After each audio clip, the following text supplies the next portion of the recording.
शिवसेना प्रमुख मान्य बाळासाहेबांची शिवसेना फुटली आणि दोन शकलं झाली असं म्हटलं जात असलं तरी कायद्यानं शिवसेना नावाचा राजकीय पक्ष संघटन हा एकनाथ शिंदेकडे आहे.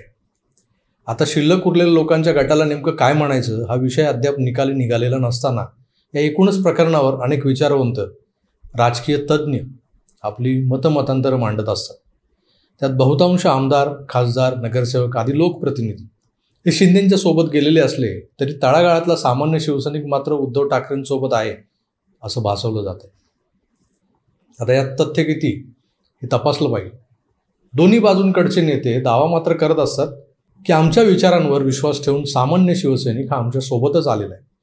आता या विधानाची खरी सत्व परीक्षा होणार आहे ती आगामी मुंबई महानगरपालिका निवडणुकीत किंवा त्याही आधी जर झाल्या तर विधानसभा निवडणुकीत.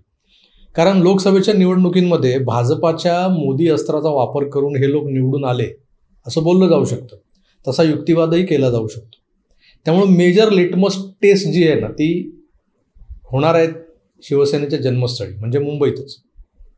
या निवडणुकांना म्हणजे मुंबई महानगरपालिकांच्या निवडणुकांना अजून किती अवधी आहे, या निवडणुका होतील की होणारच नाहीत असे अनेक प्रश्न सध्या सामान्य जनतेला पडलेले आहेत. तसं असताना आपलं अस्तित्व सिद्ध करण्याच्या धडपडीत ठाकरेंचा गट प्रचंड खटपटी लटपटी करून खरी शिवसेना ही आमचीच असं सांगण्याचा प्रयत्न करत असतो. त्यात खुद्द उद्धवजी असतात बरं का. उद्धवजींचाही निकराचा प्रयत्न सुरू असतो. त्यांनी काल परवा तर एकनाथ शिंदेंवर टीका करण्याचा एक कलमी कार्यक्रम केला.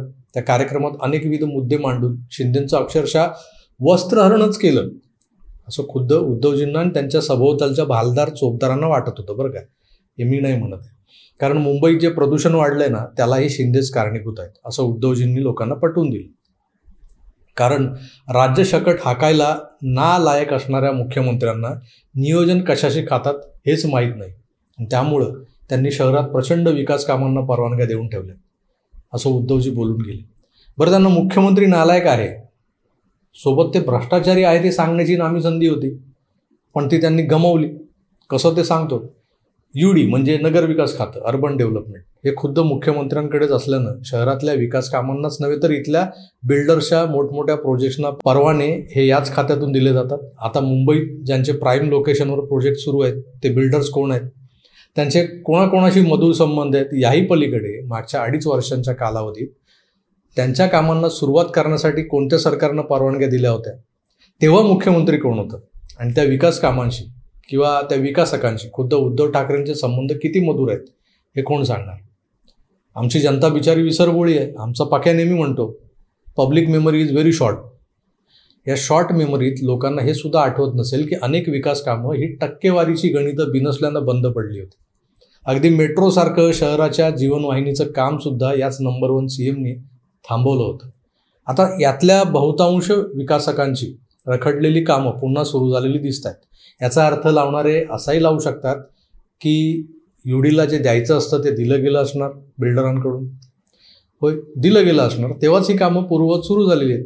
मित्रो, सरकार बदलतात, जे सरकार जे असतात ती बदलतात, मुख्यमंत्री बदलतो, नगरविकास मंत्रीही बदलतो, पण मंत्रालयात अमुक एका मजल्यावर बसणारे बाबू लोक हे मात्र वर्षानुवर्ष तेच असतात. तेच मंत्र्यांचे कान भरतात आणि तेच विकासकांचे दलालही असतात. त्यामुळे UD हे एकच असं खातं नाही जिथं खाता येतं, तर अशी अनेक खाती प्रशासनातल्या झारीतल्या शुक्राचार्यांमुळे बदनाम होऊन बसलेली आहेत. असो, तर मुंबईत जी विकास कामं सुरू आहेत त्यामुळे जे प्रदूषण झालंय त्याला केवळ नालायक मुख्यमंत्री जबाबदार आहेत असं बोललं की झालं. या आधीचे सगळे नालायक सर्व पापात प्रमुच्छते म्हणजे ते सगळे धुतल्या तांदळासारखे.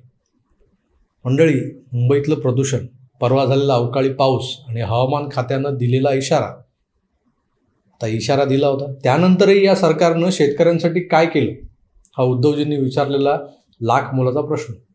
खरंच हा प्रश्न लाख मोलाचा होता. हवामान खात्यानं इशारा दिला नसता तरी हे बोलले असते की नालायक सरकारचं हवामान खातंही नालायक निघालं. त्यांना अंदाज पण वर्तवता येत नाही साधा. आता हवामान खातं योग्य होतं तर सरकार नालायक निघालं. मग त्यानंतर मुख्यमंत्र्यांच्या पंचतारांकित शेतीचा विषय निघाला. ते काय म्हणे, स्वतःला एका गरीब शेतकऱ्याचा मुलगा म्हणून घेतात आणि शेती करायला हेलिकॉप्टरनं गावाला जातात. रास्त आहे, असं कुठे असतं. लोक STनं गावी जातात, आमचे CM हेलिकॉप्टरने गावी जातात. पण म्हणून ते नालायक आहेत हा दावा उद्धवजींनी करणं हे कितपत योग्य होतं? आता यावर चर्चा करतच होते लोक. तेवढ्यात एक नवा वाद उद्भवलाय दत्ता दळवींचा. आता कोण दत्ता दळवी असं विचारू नका. आपल्या मुंबईचे माजी महापौर आहेत ते. भांडूप, विक्रोळी, कांजूरमार्ग या भागातून शाखा प्रमुख ते 3 टर्म नगरसेवक, मग महापौर असा प्रवास केलेले शिवसैनिक आहेत. आता मागच्या काही वर्षात ते ज्येष्ठ सैनिक, शिवसैनिक दत्ता दळवी कुठेच कसे दिसत नव्हते हा प्रश्नही सर्वसामान्यांना पडतोच. तर मग हे कारण एकच, या भागातून राऊत बंधूंनी स्थानिक सच्चा आणि निष्ठावंत मराठी शिवसैनिकांना डावलून सज्जू मलिक सारख्यांना जवळ करत इथल्या भगव्या सेनेला हिरवा पांढरा रंग दिलेला आहे. सज्जू मलिकच्या बॅनर्सवर बॉस या सदराखाली या दोन्ही राऊतांचे फोटो झळकतात. आपण पाहिले जेव्हा सेनेत बंड झालं तेव्हा ज्या पद्धतीनं नेत्यांची विभागणी होत गेली, कोणीकडे तर कोण तिकडे असं झालं. त्यामुळे अडगळीत पडलेल्या दत्ता दळवींना पुन्हा सक्रिय व्हायला एक नव्हे तर 2 प्लॅटफॉर्म तयार झाले होते. पण त्यांनी निवडला ठाकरेंच्या सेनेचा प्लॅटफॉर्म. आणि या व्यासपीठावरून जो एक कलमी कार्यक्रम सुरू असतो तो म्हणजे एकनाथ शिंदेंना शिव्या घालणं. त्या कार्यक्रमात आता दळवीही सहभागी झाले. दळवी नेमकं काय बोलले, त्याला कोणता संदर्भ होता हे आपण पुढच्या काही मिनिटात जाणून घेणारच आहोत. तेव्हा कुठेही जाऊ नका, पाहत राहा आकार DG9.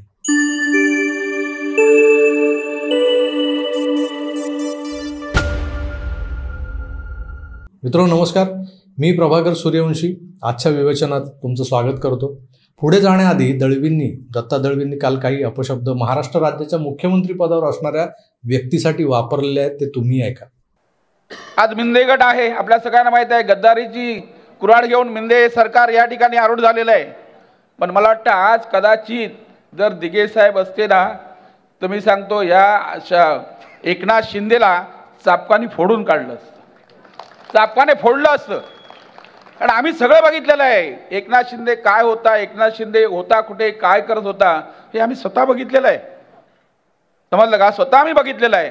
परंतु बाळासाहेबांच्या जवळ आला, बाळासाहेबांनी आशीर्वाद दिले, उद्धवजींचे जवळ आले, त्यांना उद्धवजींनी जवळ घेतले आणि एवढी मोठी गद्दारी केली. स्वतः गद्दारी केली, पक्षाशी गद्दारी केली, नाव बाळासाहेबांचं वापरायचं. आता मध्ये तर गुजरातमध्ये हिंदू हृदय सम्राट, अरे भोसडीच्या तुला हिंदू हृदय सम्राटाचा अर्थ तरी माहित नाही का? ऐकलं? यातला आवेश, यातला अभिनिवेश काय सांगतो? तद्दन कोत्या मनोवृत्तीचा राजकारणीही आपल्या विरोधकाला टार्गेट करताना असले शब्द वापरणार नाही. पण सध्या आपली निष्ठा दुसऱ्यापेक्षा जास्त चमकदार कशी आहे, तेरी साडी मेरी साडीचे सफेद कैसे, हे दाखवण्याची स्पर्धाच लागली उभाटा सेनेत. त्याचे हे परिणाम आहेत. काही असो, दत्ता दळवींच्या त्या भाषणात त्यांनी एक महत्त्वाचं वाक्य वापरले, त्याच्याबद्दल उभाटा गटातल्या कुणीतरी जबाबदार व्यक्तीनं उत्तर द्यायला हवं. संजय राऊत वगैरे मंडळी त्यात बसत नाहीत, जबाबदार कॅटेगरी. कारण तेच मुळात असल्या च्या बाराखडीच्या पुस्तकाचे निर्माते आहेत.